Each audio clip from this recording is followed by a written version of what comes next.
सब मदीने की बातें हो रही है, ये सारी मदीने की बातें हैं। जो लोग मदीना गए उनसे पूछे कि वहाँ का समा, वहाँ का रोजा, वहाँ का मौसम क्या है। जो नहीं गए ख्वाहिश रखते जाने के लिए, मैं दुआ करता हूं अल्लाह तबारक व तआला उनको मदीना की हाजिर नसीब फरमाए। आमीन आमीन आमीन।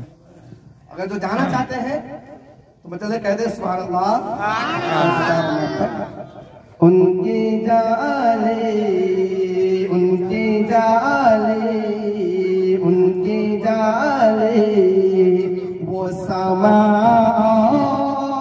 रोजा उनका, उनकी जाले, उनकी जाले, वो समा रोजा उनका, उनकी जाले,